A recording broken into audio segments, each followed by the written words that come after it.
Do you see any difference? No, not yet, but I don't know how this works. I don't So, either. So where's uh, John when we need him? oh, I know. Did I? Oh, wait, I haven't clicked go live. Oh, Okay. this is gonna take me. This is gonna go through. It's here's what it says, Steve. Allow Lucretia 357 Substack to use your camera. Yeah, that's so I can see you Okay, and but your aren't you microphone gonna have? also. Okay, so we're twice. We're doing twice then. Okay, Uh, I'm up on it. I see me. okay, you do Yeah, join a on preview Substack room. or on no wait, I did oh whoops. Now I'm hearing an echo, Steve. Yeah, so am I. I And don't think that's gonna work. I'm gonna leave. well, okay, then I'll have to just kill this thing. Then Sorry. I think no, that's okay. You know, we're experimenting. Oh, I see why. Oh, but you see, it's on. It is showing up on my Substack page. Mine too.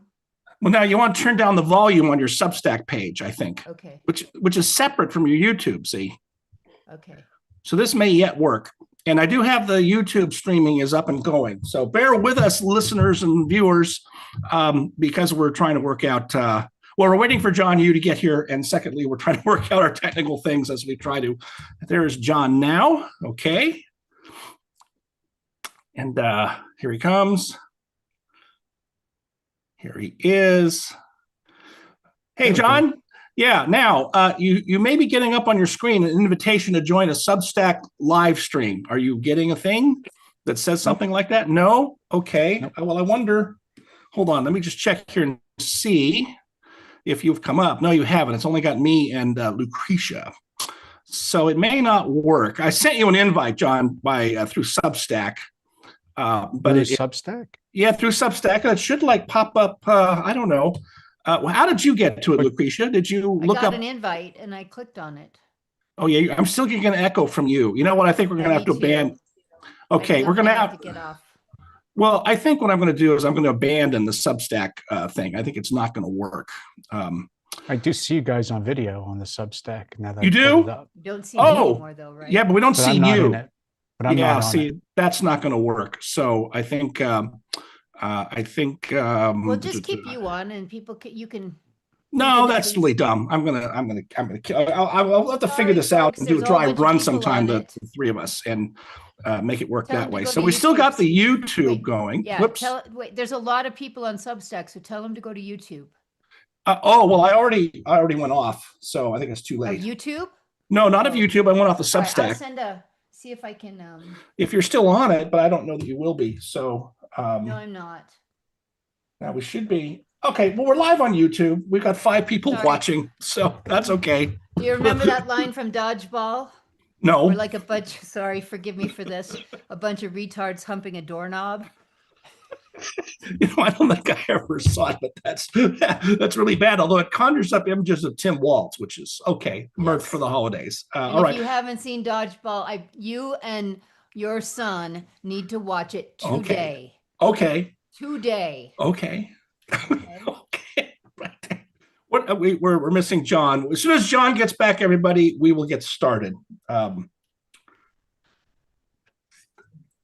Did you have a nice Yeah. Christmas, Steve? Oh yeah, I mean, I had a fabulous roast beast and some really great wine. Sorry, Did the just getting Grinch something carve to it? drink. That's okay. What's that? Did the Grinch carve it? No, I carved it. What are you talking about? Grinch carved it. Okay, we're going to get started here. I will do ad breaks just briefly because we'll want to get back in the routine of doing that. And then I think I sent you the general scheme. So here we go. In 3, 2. Well, hi, everybody. Welcome to a Boxing Day taping of the Three Whiskey Happy Hour, our last show of 2025, where we're going to look back and look ahead. Lucretia and John are with me. I'm still in the festive Christmas spirit, which is why I have my Santa cap still on. Before we get into reviewing the year and previewing next year, a couple of breaking news items, one of great importance to you, John, and one of importance to the world in general. John, McDonald's has announced today that they're going to be stepping up their drive-through game with an AI-assisted bots to take orders. But I'm worried. Yeah, I'm worried that you might confuse them because I think they probably think that you are an AI, jurisprudence robot bot or something like that. But No, the main problem is I've got so many specialized things in my orders. I don't think AI can keep up. That's why I love the kiosks. Now you can Right. say double meat, Yeah. no butter, salt. It's amazing. Yeah. Why do Yeah, we need that's AI? right. No, what AI should do is try to predict my order before I get there. Well, So- that may be coming. Lucretia? I was going to Yep. say, have you guys probably haven't seen this movie either, Wayne's World, another I've seen Wayne's World. classic. A classic, yes. Okay, Yeah. because Steve said he'd never seen Dodgeball. I've never and seen anyway, Dodgeball. Oh my God, you guys, what is wrong? Well, because with it's you? because I thought it was. I was told it was a bad movie. It was hilarious. It is the funniest movie you'll probably ever watch. But the Wayne's World, there's a scene where they drive up to the drive-through and they're in the Mirthmobile, and Wade thinks he's being so clever, so he gets to the microphone thing and he says, "I'm planning coffee and crullers," and the next thing you know, the thing reads it back to him exactly like it was supposed to be. Yeah, that is a They funny were scene. predicting AI many years ago in Wayne's World. Well, I think that's because although In-N-Out Burger claims to have been the people who invented the drive-through orders, well, I first encountered it in Southern California at Jack in the Box, where you talk to this little Jack, speaker with a clown on top of it, and the sound quality was just like it's depicted in the movie. It was terrible. They'd say, "What did you?" They would go back and forth, right? But I just shudder at the thought of Lucretia playing dodgeball, which is the closest thing to the state of nature I can think of. And you And haven't can you imagine seen the Lucretia movie. playing dodgeball? I Right. mean, she would pick on her closest rivals first. No. try to knock them out of the You game. always pick on the skinniest, tiniest little guy, and you choose them last, so they're on the other team. And then you pick on them. Absolutely, that's the whole theme of the whole Okay. movie. It's See? so awesome. I guess See? okay. You don't play dodgeball anymore in schools. by Well, the way. I'm sure that's true. We did it a lot when I was in elementary school. Oh, I I think in the love Lucretia dodgeball. household, they play with guns now, not dodgeballs. Rubber bullets, though. No, okay, maybe not. No, Paintball, actually, so paintball. wait. Commercial advertising. We should get these people to advertise on our podcast. There's a company called Ace that makes this virtual headset that you remember my son's a national and a world champion shooter. He says is the most realistic thing. And one of the so you shoot with this headset on with a real, replica gun, and everything about it, other than the recoil, I guess you could say, is absolutely perfect. And he has saved something on the order of $15,000 in ammo Wow. by practicing on this. So I'm just saying, for all of you shooters out there, it's a little bit of an investment to buy, but you will save a lot of money and get a lot of good practice in when when you normally couldn't be out shooting. So okay, sorry, Well, I'm done with the advertisements. that's But okay. that's actually a Well- good advice. Well, two more tidbits about McDonald's. I did not know until I read a news story that McDonald's serves 63 million customers a day. And I think that's a Wow. worldwide figure. That is pretty amazing. And I also learned that Sweden has the one and only ski-through McDonald's order window, which may be the best reason to go skiing in Sweden that I've ever heard. And then other thing, John, I think this may be relevant. One of the things they want to do is, in general, but also to the drive-up window, they're going to emphasize more chicken products because I hear they want to compete more with Chick-fil-A and the other people in the chicken wars. And I don't know if you care about that or not because you seem pretty committed. Oh yeah, to no, pork. they've Really? had a lot of fried chicken. They got a lot of fried chicken things on the menu, like these little snack wraps are back. Okay. They have Is like a it chicken or tortilla is it with something one fried else? chicken piece. No, it's like a fried chicken piece, just one. It's like a one little chicken finger inside a tortilla and then covered with sauce and stuff. They could just use a McRib piece and put it in there. It would be perfection. I don't know why they haven't thought of this yet. Well, But you out can do your- here where I am, McDonald's was open on Christmas yesterday. I was driving by and there was a long line through the drive-through. People Right. sick of turkey. Yeah, okay. Right, all right. Already Now- on Christmas? Yeah, it was open on Christmas. Wow. I mean, being sick of turkey. If you're still Well- eating your Thanksgiving turkey, on Christmas, yeah, you'd be sick of it. But if you just cooked a turkey and you're already sick of it, you need to learn. No, no, wait a minute. So I know some people cook turkey at Christmas, and I've For always thought Christmas, this was yeah. yeah, I don't. I had a big standing rib roast, of course, that turned out perfect with some great wine. But anyway, I think this is a plot of big turkey because they overproduce turkeys for Thanksgiving and say, oh, you must have one for Christmas too. All right.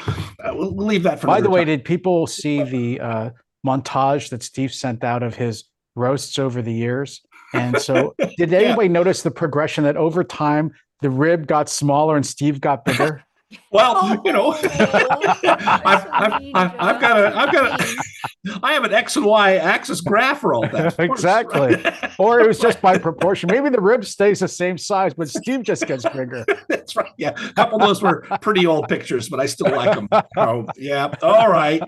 Now the serious news item, and I don't know if you're following this, John. I imagine Lucretia is shades of George Washington crossing the Delaware River. You know, there's that meme about Americans will cross the river on Christmas Eve to kill you, which In your sleep. in your sleep, right? So, Mhm. Trump yesterday ordered the U.S. military to attack some of the ISIS bad guys in Nigeria, explicitly on the grounds of protecting the Christian population in Nigeria. Apparently, I've seen it reported with the approval or maybe the request of the Nigerian foreign minister.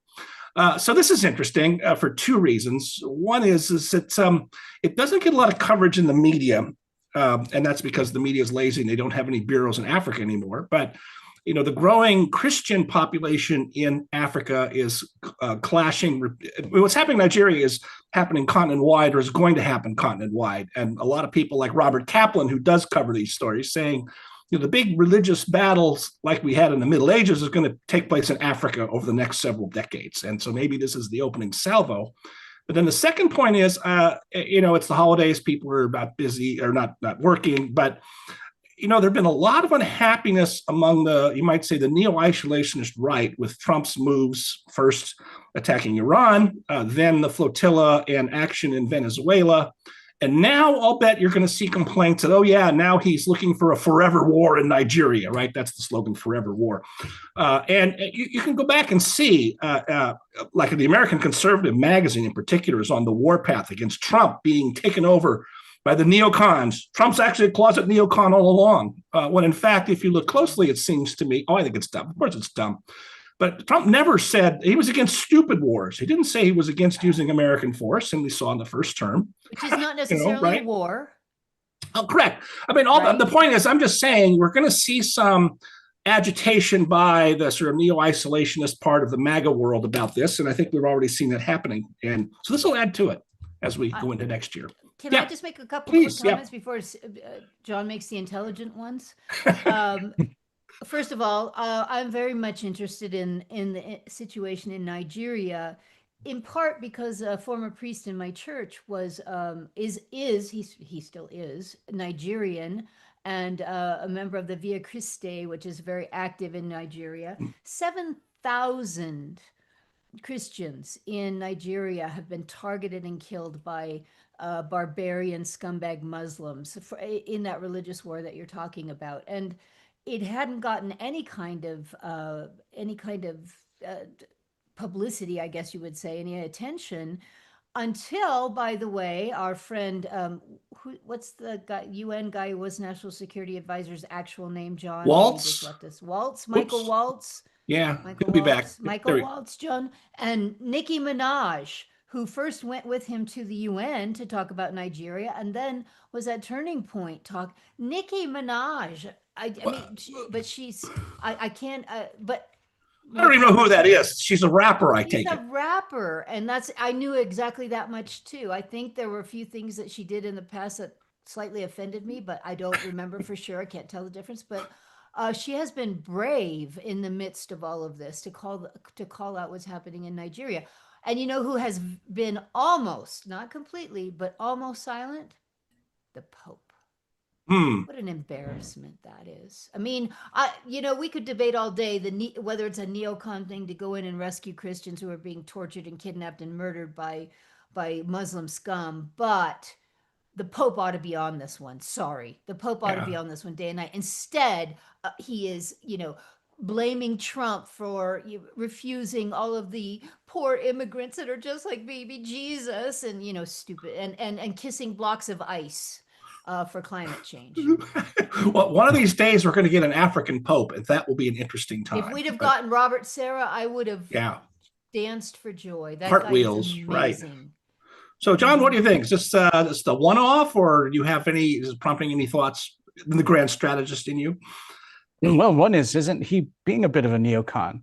I don't want to trigger Lucretia, but the whole point of neoconservatism, was to take into account the nature of the regimes we were helping. Yeah. And the sort of J.D. Vance, Rand Paul view. Isolationist is a slur of sorts, but their claim is we should be realists, right? We shouldn't try to change domestic regimes. We shouldn't care about what the regimes are abroad. We shouldn't be helping people out of the goodness of our hearts. And aren't we doing that with Nigeria? We only care because they're Christians.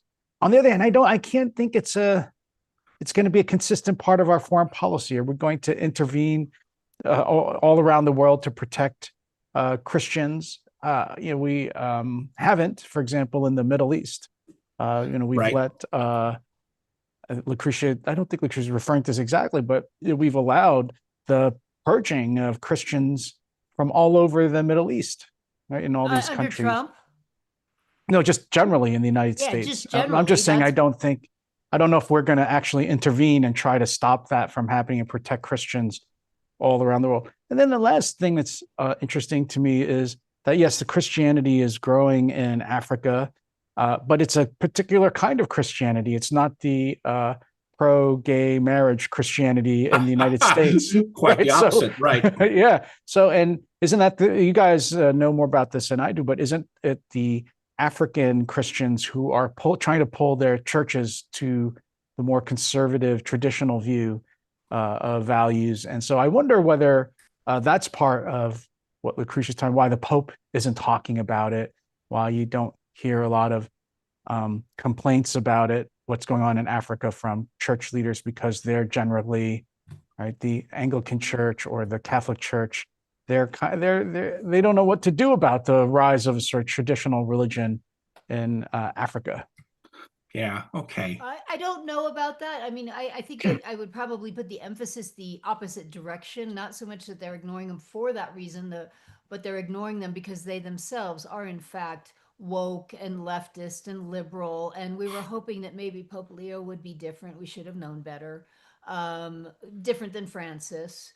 And I think that unfortunately the Pope falls into some of the same categories as Washington elites who become swamp creatures. That he wants the adulation of the right kind of people. And this is hard for me to say. Fortunately, not being a cradle Catholic, I don't necessarily have the same sense of veneration for the Pope that I think maybe cradle Catholics do. I find it easy to criticize him when he deserves being criticized, and I'm probably going to go to hell for that, but it's okay.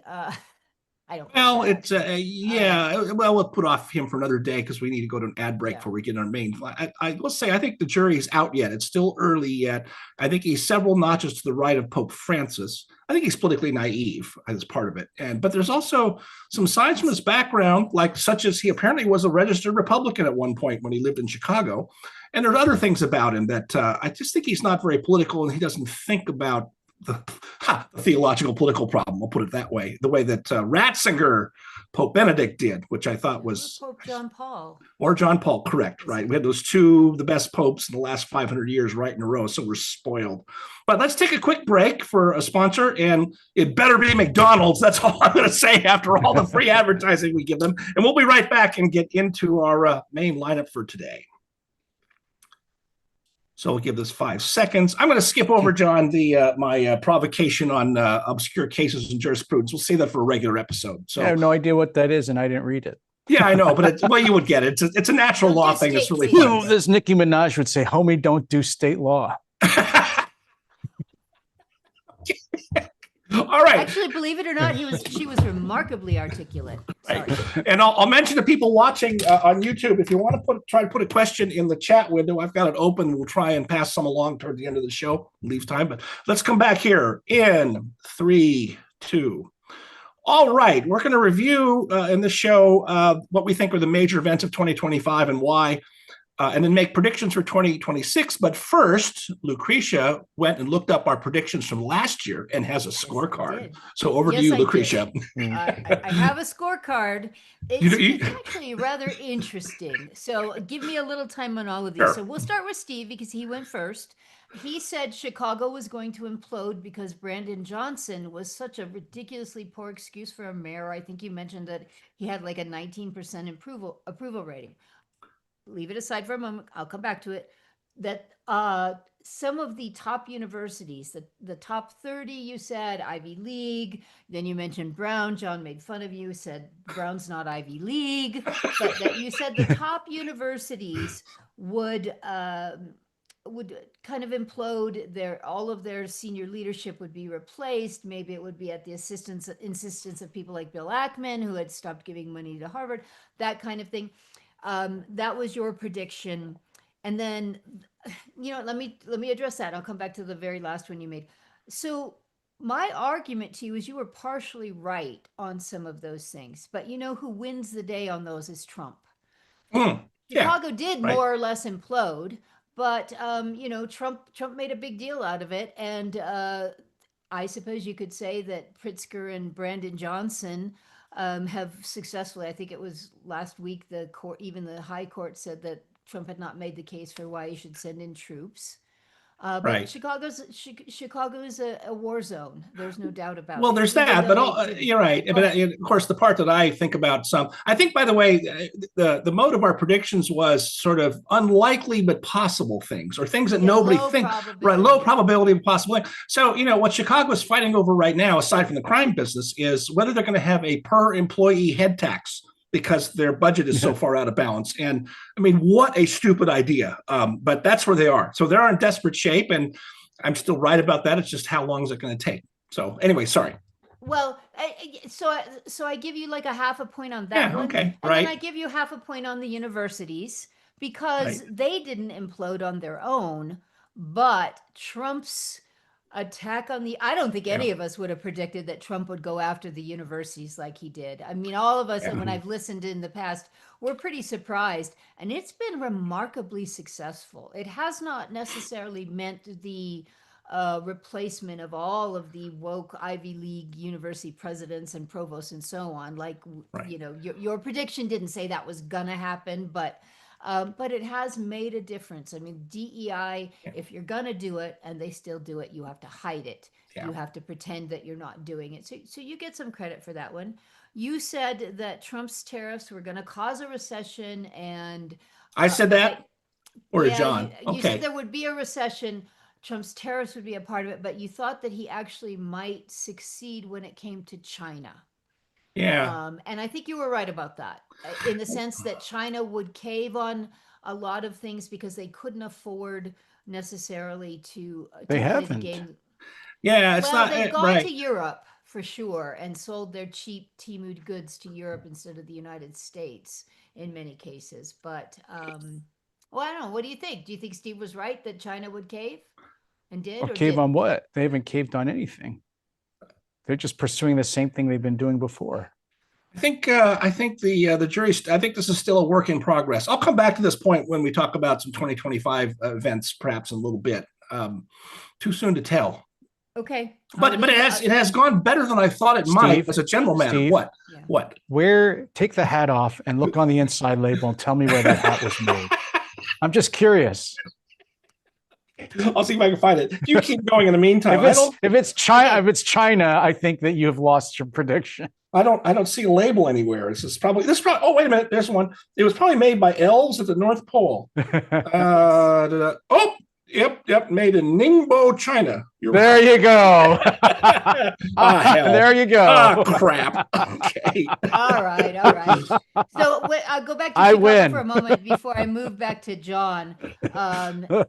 This morning there was an article in the New York Post about the monstrosity that is going to be the Obama Library, you know, the Oh, Death Star. right. And they were trying to sort of push back, and it's the Death Stars. It's not a Death Star, it's four hands reaching to the sky. And then this spokesperson for, I guess, the library, whatever it is, this is a quote. This is a direct quote, because you look at it, it's just this concrete monstrosity, and there don't appear to be windows anywhere. This is Yeah. what she said. There are not a lot of windows on the building, but that's intentional because sunlight is just not a friend What? to the artwork and the artifacts that are going Oh. inside the building. So my commentary on that was a perfect metaphor for the Obama administration. Sunlight is not a friend. Wow. He I always actually thought it was said supposed that. to be the best disinfectant. That's the old Just joke. disinfectant, I mean, I right. just couldn't believe it. Anyway, okay, back to John. John, last year you said that Kamala Harris was going to run for governor. Steve made fun of you because it was too far out, and it wasn't whether or not she would run, but whether she'd win. That was really the prediction. That would, I was wrong. Yeah. You're wrong on that one. You said, you were right on this one, that Mike Johnson would still be speaker because he was Oh. suffering a little back then. And you were right on that one. And then you said that 5 senior cabinet level officials or advisors, senior advisors, will have resigned from the Trump administration by the Oh end of boy, the year. was I wrong on that one. You were wrong. The only one was Mike Waltz. And Steve came back and said, I think Trump was smarter this time. So I think the only one was the national security advisor, who then went to another senior position. So, but it's all made up for the fact that I also predicted the Eagles would win the Super Bowl, which they did. You predict. Wait. So I don't care about all the other predictions. You predicted that the Eagles would win the Super Bowl and that the Phillies would win the World Series. Oh, well, the Dodgers Half- cheated. The Dodgers What? cheated. What? half do a you- point. What? By signing Shohei Ohtani? Shohei Ohtani, who is the John Yu of Major League Baseball. He can hit anything out of the park, right? Okay. So That's what I call you and Richard Epstein. I've been calling you guys the Shohei Ohtani and Aaron Judge of the conservative legal world. Okay. Oh. So Steve gave me a hard time last year because I had not made New Year's Eve predictions that we could talk about the year before, but I had made mid-year predictions that turned out to all be true, JD Vance, etc. So I made predictions last year. One was that Trump would successfully either abolish or gut the Department of Education, and to the extent that he was not able to abolish it, he would turn it into an entity that went back to things like enforcing the real intent of Title VI and other things like that. You know, getting rid of the nonsense of race conscious discipline and things like that. So I think I win on that one. Don't Mhm. you guys? Yep, So far, you do. You Yep. do. you know, lots of things have gone from the Department of Education. I said Trump would build the wall, would finish the wall. I said Trump would finish the Oh, wall. did he? I don't even He- know. I don't think so, but one of the things I said was that, you know, finish is a tough term to bring to the table here, because there are many areas that actually you cannot put up a wall. There are other areas where something other than a wall is actually more appropriate, sensors and things like that. And so I would say that I get like 75% of this point because he has closed the border with or without a complete wall. And that I went further though, and I said, so I think I get the whole point, that he would be so successful on stopping illegal immigration that he would also be successful at some of the worst dire effects of illegal immigration, like crime. You got the what was her name, Lincoln Riley Act passed. I even said there's some liberals might go along with some of his policies on illegal immigration. Got the Lincoln Riley Act passed, has stopped the flow of fentanyl, at least over the border. All of these other things that Trump has successfully done because he shut down illegal immigration, I predicted, so I get points on that one. And that's about it, other than the Phillies did not win the World Series, John. Yeah, well, that was, confirmation bias That with was like motivated reasoning, the usual cheating. Cheating. What But that was the Don't you greatest. understand? Whenever the Philadelphia team loses, it's because of the other side's cheating. By the way, You know nothing of football. I That's would what have I say about Arizona politics, you, John. I would have said prior to this year that the greatest World Series of my lifetime was the '75 series between the Reds and the Red Sox, which went 7 games and was really an epic. It had the sixth game 6 extra innings home run by Carlton Fisk, the famous image of him cheering it out of the ballpark. I think this year's was maybe the greatest of my lifetime. I mean, that was an epic World Series. Really? I'm just gonna yes. And Okay. just speak, you probably didn't watch because your Phillies weren't in it. No, But I'm still upset. well, all right. I did one thing I forgot really quickly, Steve. He did predict that this would be the year of the McRib. That's what you said. Well, okay. Is that like Year a 2025. I did predict it would Year of the return. McRib. It would return.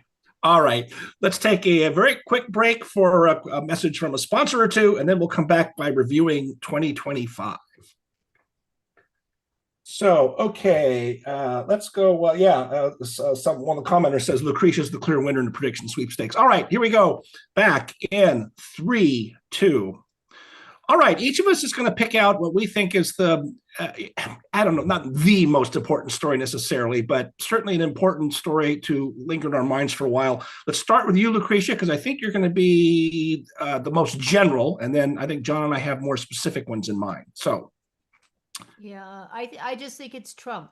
yeah, the Trump The effect, biggest right? event of the year is how successful Trump has been, because none of us, I think, were all that optimistic about his attempts to clean up the swamp. We certainly didn't think he was going to get rid of DEI in the way he has. I think the fact that HHS has just made it illegal, federally illegal, to the extent that that can be done, to mutilate children. There are just all of these things that I don't think any other politician could have done, but that I think open up the world for future politicians who are, willing to follow in Trump's footsteps. Maybe that's JD Vance. I don't know. Nobody thought that Trump would be as successful as he's been in foreign policy. Leave the neocon stuff aside.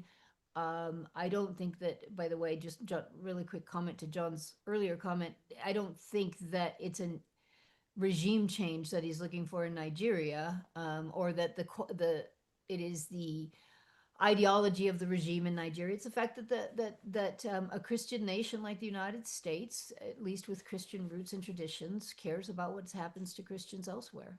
They've also proven they care about what happens to Muslims. What, for God's sakes, we went into the Balkans, supposedly on behalf of Muslims there against, I don't know. Anyway, off. So that's my major, that and the price of gold. Oh, I think Price of gold. that's not necessarily a good thing, by the way. I But didn't say good or bad.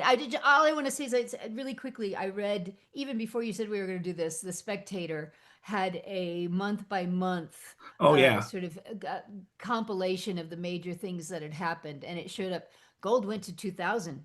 Yeah. And then a couple months later, gold went to 3,000. And Yeah. then a couple months later, gold went to 4,000. Out of all the major things that happened in the world, because it was a worldwide look, not just an American look, gold made it on there 3 times. Okay. Yeah. Now, the interesting thing is, usually, gold is somewhat loosely correlated with the price of oil, or at least it has been during the years of oil shocks. And yet the price of oil has been sliding this year. While, incidentally, normally when the price of oil slides, the share prices of the big oil companies go down too. They haven't. They've been holding steady or up slightly, not as much as the whole market, but they haven't gone down. And I think that is also the Trump effect, because I think it's the oil companies saying we're not going out of business in 5 years like Al Gore and Gavin Newsom want, right? The Trump thing. But let me give you 2 other things, sort of particulars about this. One is, you mentioned draining the swamp. Federal employment is down, latest number, by 271,000 people. I don't know how much of that is Doge or other things, but that's a big number. 2 other numbers. One is the most recent GDP report that surprised everybody. It came in at 4.8% for the last quarter, much higher than expected. And now there's been a lot of controversy, and I know what the left's going to say. Well, this is Trump installing some flunky at the Bureau of Labor Statistics to give him happy numbers. And I don't think that's true. And the reason why is The bulk of the growth was from robust consumer spending. And I'll skip over a lot of details here, but that is the most reliable data we get. There have been data quality problems with the growth numbers in the last 4 or 5 years. So I think that number is going to hold up on revision.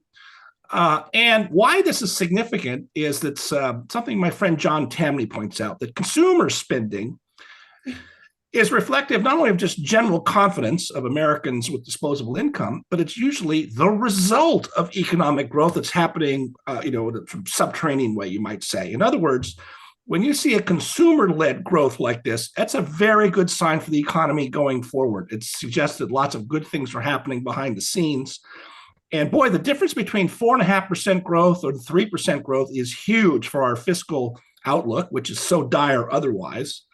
Second point I'll mention is this news is just out in the last 2-3 days. The crime rate for this year has fallen fast.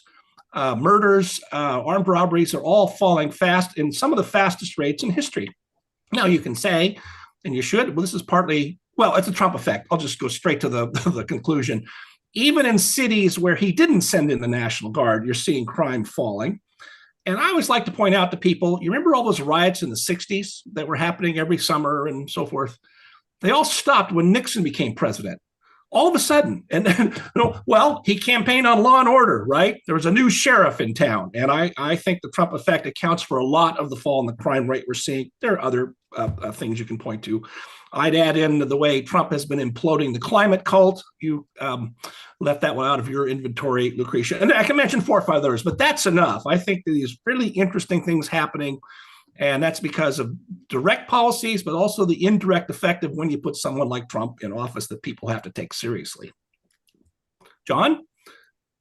Wait, but you didn't make a prediction there. Oh, you didn't make your comment about the best story.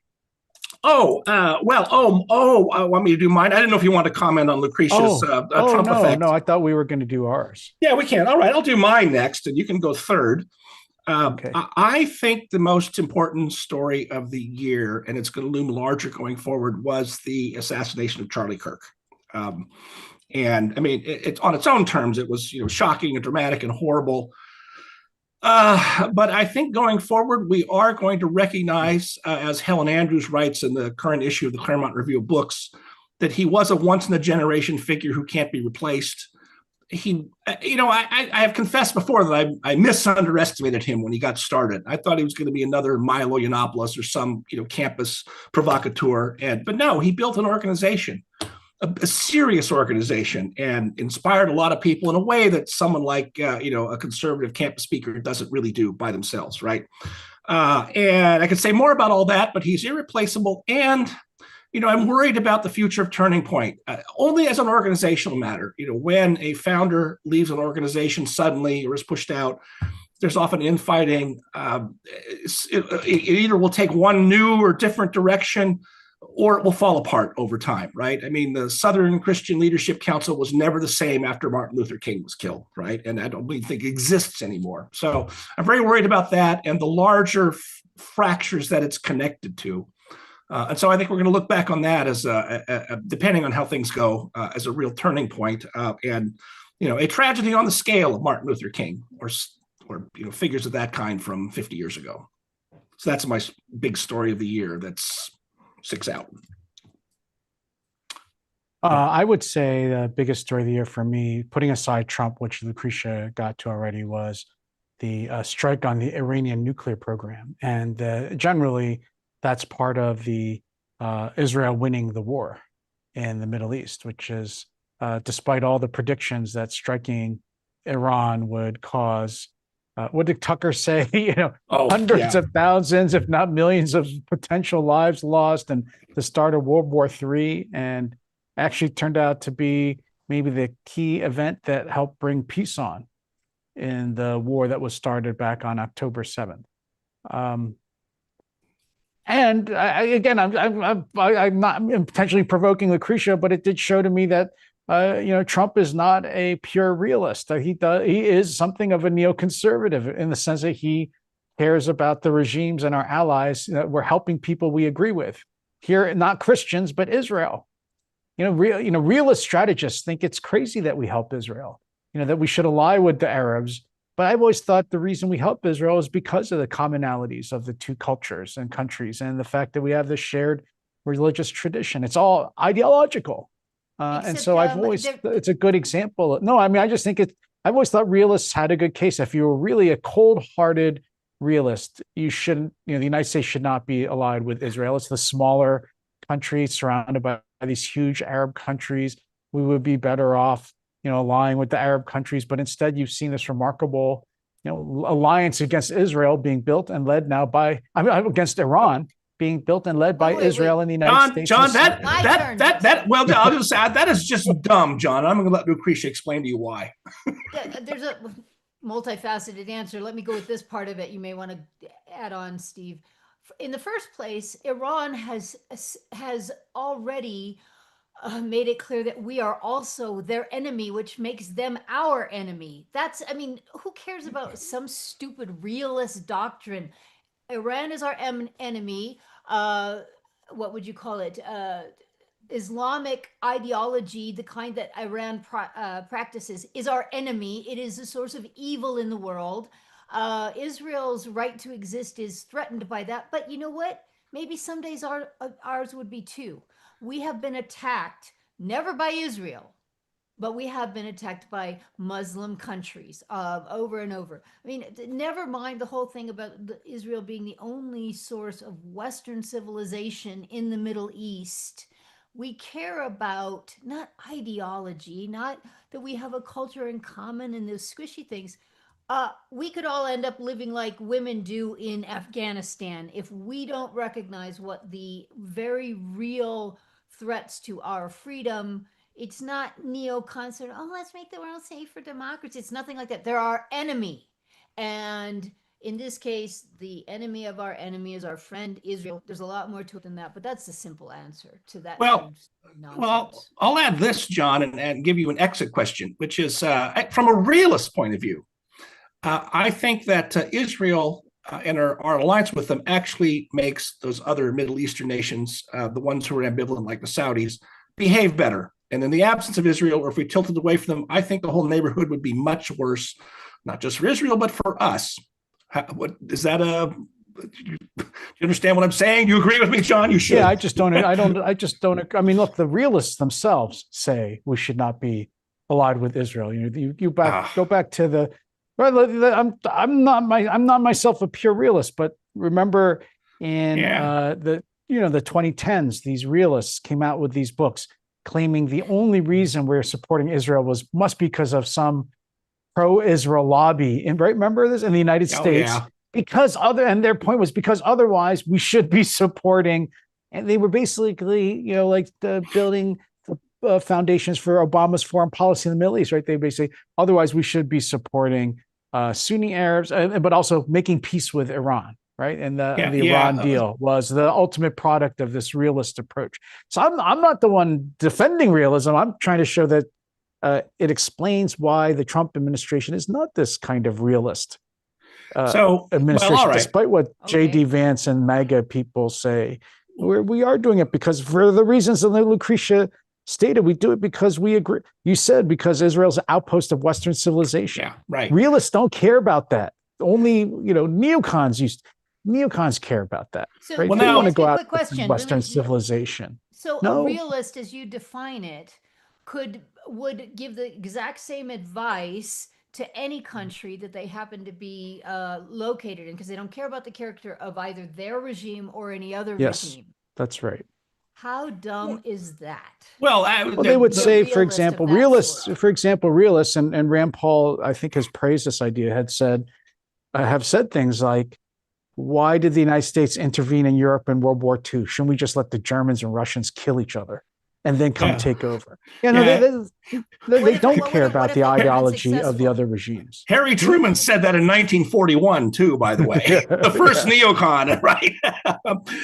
Well, look, two quick thoughts. One is, I think Reagan offers the proof that sometimes a certain kind of idealism is more realistic than so-called realists are.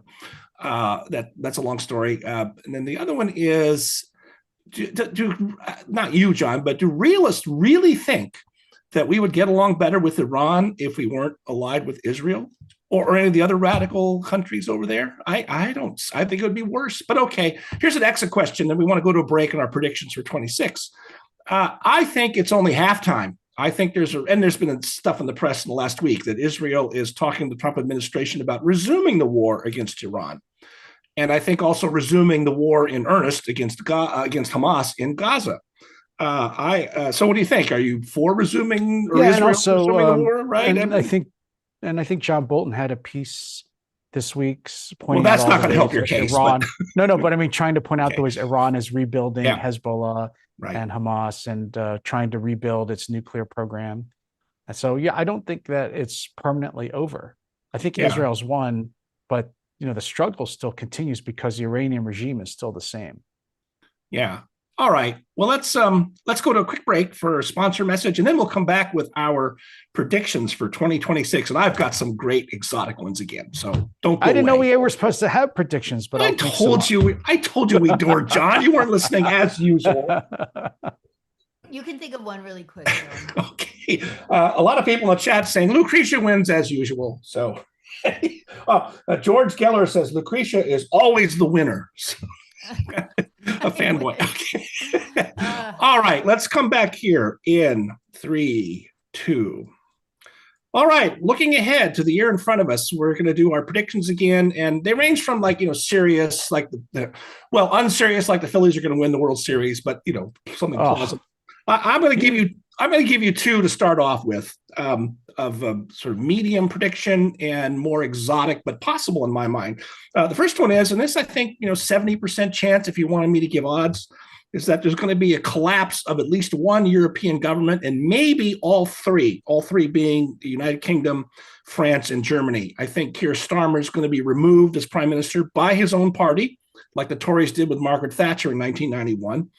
And I think France, by the way, I did not know that France is actually talking about having a government shutdown, American style, because they can't settle on a budget. I thought we were the only country that did that, but good to see. And then Germany is in all kinds of problems. And all three countries, well, actually, England and France are both looking over their shoulder saying, we might need a bailout from the International Monetary Fund. That's how bad things are getting in both of those countries.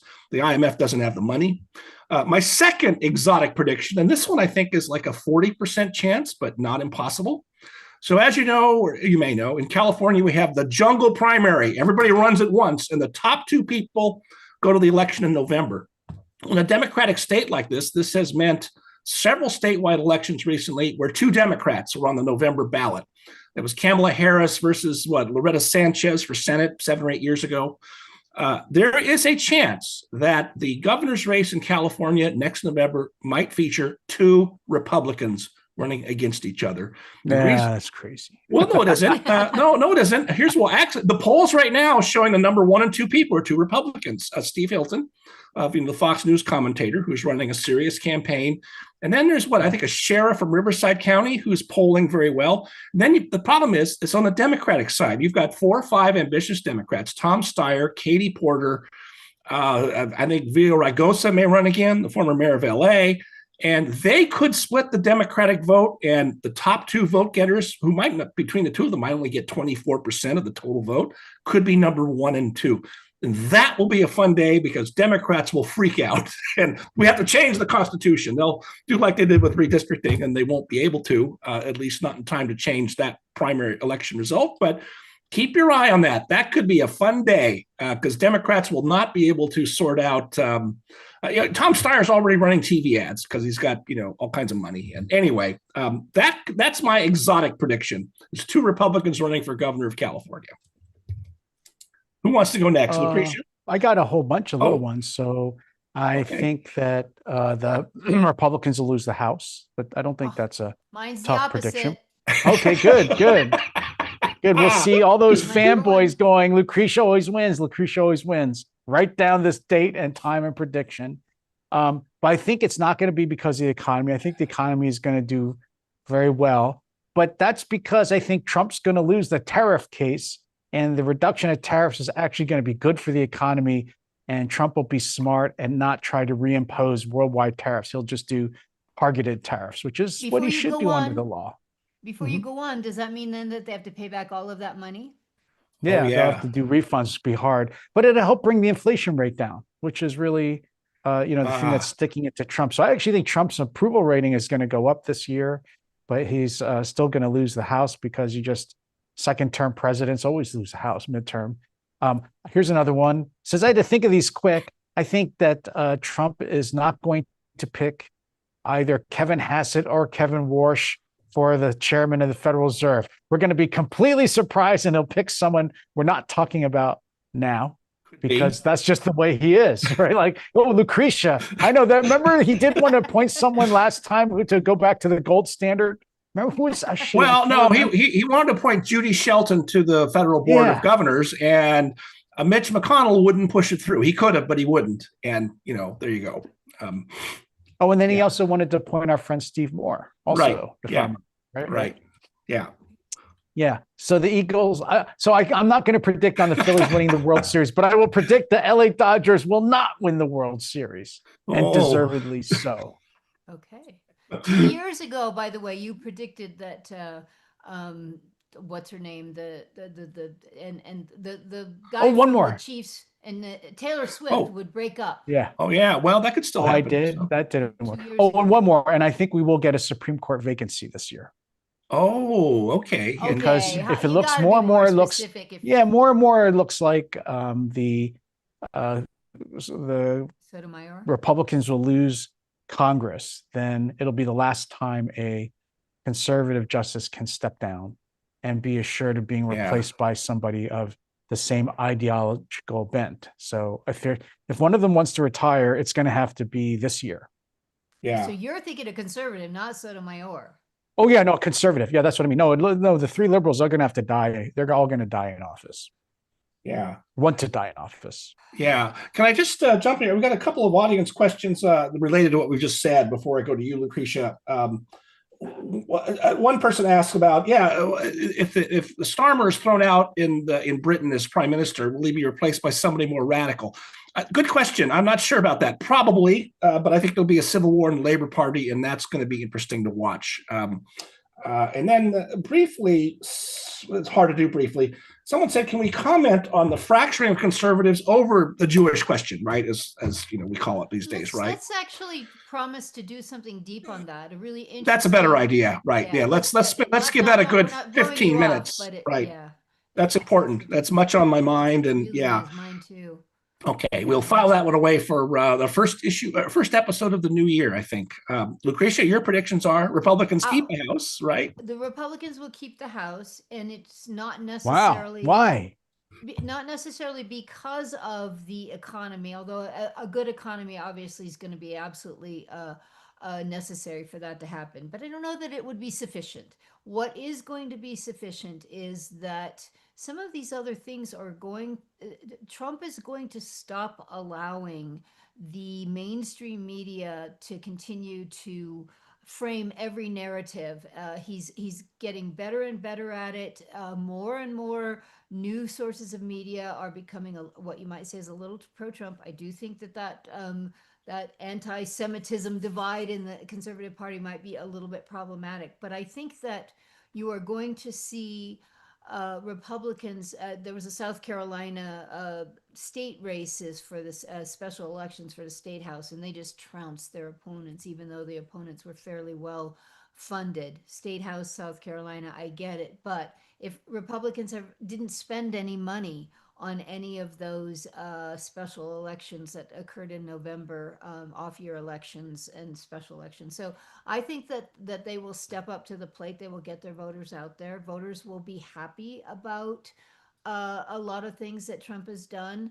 I think the biggest scam, the biggest gaslighting that's occurred is this supposed belief that people are upset about the way Trump is handling deportations. I have yet to meet a person other than my furniture mover who actually was upset about it, and that's because he obviously doesn't know anything. And so I think that they'll do a better job of explaining why it is we're deporting people who are illegal. Steve had sent me something about my elected troll in Arizona, Mark Kelly, who was meeting with people who are here in the country illegally to show his support for them. And at some point, people are going to get upset about it. Trump has done a better job of pointing out that the rising price of housing prices and other kinds of things, a lot of that actually has to do with importing millions of people into this country who need housing. And so I think that this will all depend upon the Republican Party getting on board and actually doing the hard work that it's going to take in a midterm election. It's a turnout issue in many ways, just like it is for, off-year elections and special elections. Okay, enough of that. That's why we'll see if I'm right or if John's right. I think that Arizona will elect Andy Biggs, who is, as you know, right now he's a congressman. He's Yeah, wow. running for governor.